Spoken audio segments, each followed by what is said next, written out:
Defendant Rashid Bynum embarked on a calculated and strategic plan to assassinate Eunice Dwumfour. While no motive was established at trial, what is clear is that for reasons known to defendant, he knowingly and purposely intended to kill Ms. Dwumfour. On the evening of February 1, 2023, as Ms. Dwumfour sat unsuspectingly in her car outside her home, the defendant surreptitiously approached and callously and cruelly fired 15 bullets from his handgun at point-blank range, 8 of which entered into her body, killing her. He then fled. And when police arrived, they found her lifeless body still strapped in her seat and the radio that she had been listening to still playing.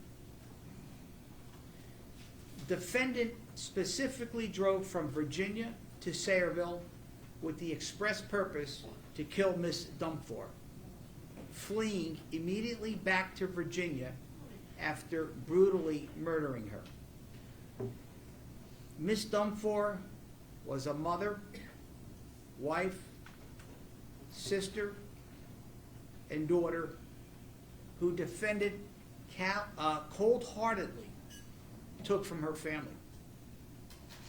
The emotional trauma of her loss must be nothing less than devastating.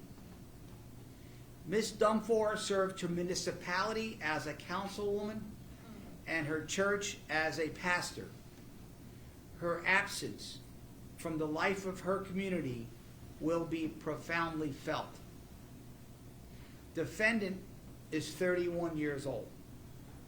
On October 29, 2014, he was charged in Virginia with carrying a concealed weapon and was subsequently convicted and sentenced to a 90-day suspended jail sentence.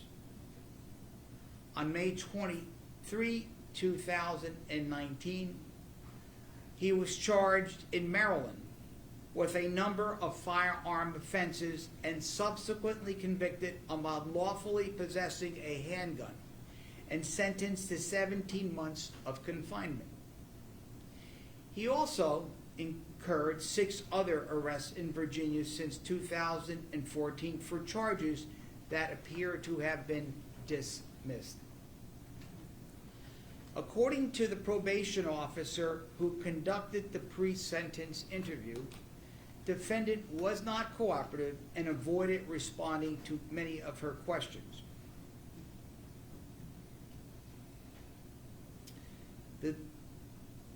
Mr. Ashley suggests that this may be indicative of mental illness. I don't agree. The defendant demonstrated the same insolence toward the court officer as he did in carrying out his crime against Ms. Dwumfour. Defendant does report that he is a high school graduate and claims to have worked in security for 1 year before his arrest, but couldn't provide the name of his employer. Based on the nature and circumstances of this offense, what I know of defendant's background and his apparent lack of remorse, I clearly find aggravating factors 3 and 9. The risk defendant will commit another offense and the need for deterring defendant and others from violating the law. This is defendant's 3rd conviction involving the possession of a handgun. His previous imprisonment has not deterred his conduct.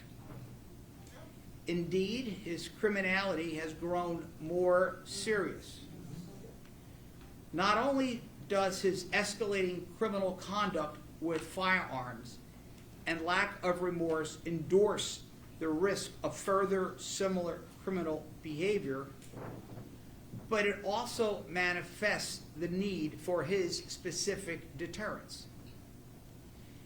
And while all sentences must ordinarily reflect the need for general deterrence, the most serious crime must palpably demonstrate to society that the extreme violence exhibited here will receive the most severe punishment. Because defendant had previously been convicted of 2 weapon offenses and an offense identified as, quote, failure to appear on misdemeanor offense, the state argues that this court must find aggravating factor 6, namely defendant's prior criminal record and the seriousness of the offenses. While the weapon-related offenses for which defendant had been previously convicted would probably constitute crimes in New Jersey, it appears that they are treated as misdemeanors in Virginia and Maryland. I am therefore constrained not to find aggravating factor 6 in this case. I am cognizant of the limited circumstances in which a court may find aggravating factors 1 and 2. The state argues that aggravating factor 2 applies here due to the gravity and seriousness of the offense or the particular vulnerability of the victim. I don't agree. Were I to find aggravating factor 2 to be applicable here, I would, in my estimation, be double counting, which is prohibited by the case law. The idiosyncratic findings required by factor 2 are generally encapsulated in the murder charge for which defendant has been convicted. But due to the horrific and senseless ambush by defendant of a helpless and innocent victim, the ferocity and relentless nature of defendant's deliberate and intentional killing, his premeditation, which included detailed preparation and planning before the murder, the depravity of his behavior, and the profound impact this will have on the victim's young child, who was within earshot of the gunshots that killed her mother, I must find aggravating factor 1, and that this murder was committed in an especially heinous, cruel, and depraved manner. The defense argues 3 mitigating factors.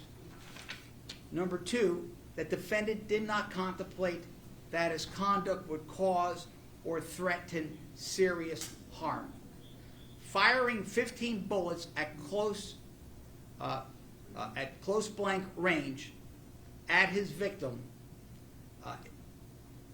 contradicts that notion.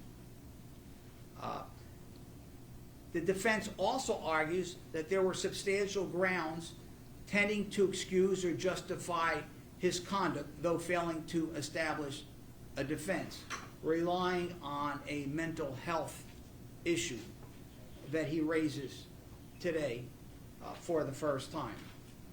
However, there is no evidence before this court that such an issue exists. The defense also argues that defendant has, he added the adjective, significant history of prior delinquency or criminal activity. I agree. He may not have a significant history, but that's not what's encapsulated in that mitigating factor. He has not led a law-abiding life for a substantial period of time, which that mitigating factor requires.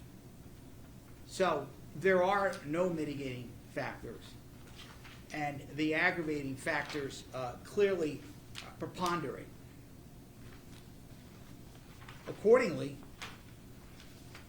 as to count 1 of the indictment charging the defendant with murder, defendant is committed to the custody of the Commissioner of the Department of Corrections for life. Defendant must serve as required by statute, 85% of that term before being eligible for parole. For explanatory purposes, that requires a minimum 63 3/4 years of parole and eligibility on a life term. As to count 2, the unlawful possession of a weapon, a defendant is committed to the custody of the Commissioner of the Department of Corrections for 5 years. I'm sorry, for 10 years. Strike that. He's committed for 10 years, 5 years of which he shall be ineligible for parole. Count 2 is to run concurrent with count 1, the murder conviction. Count 3 charges the defendant with possession of a weapon for an unlawful purpose. That count shall merge with count 1. So there is no sentence on count 3. Defendant is entitled to 750 days credit for time served. There is a $100 victim of crime compensation assessment on count 1, $50 victim of crime compensation assessment on count 2 for a total of $150. There's a $30 law enforcement training and equipment fund penalty, and on each count a $75 safe neighborhood service fund assessment for a total of $150. Defendant is ordered to provide a DNA sample and to pay the cost for the testing of the sample provided. He's also ordered to serve, pursuant to the No Early Release Act, 5 years of parole supervision, which would begin at the conclusion or completion of any sentence of incarceration. I think you said the wrong. Sorry? I think you said the wrong amount of credit. It's Oh, yeah. What did I said? You said 750. Did I say 750? Yes. I'm sorry, I misspoke. Thank you. Jail credits are 753. 753. Defendant has 45 days to appeal this matter. He's entitled to a 30-day extension on a showing of good cause in the absence of prejudice. He has 5 years to file any type of post-conviction relief application. If he's unable to retain a lawyer for an appeal, the Office of the Public Defender will make arrangements for his representation. Is there anything else I need to address, counsel? This time, Judge, thank you. All right, For completeness of the record, Your Honor, we also sent in the executed appeal rights forms. the appeals rights form we have. Thank you, sir. All right, very good. That will conclude the sentencing proceeding. Thank you, Judge.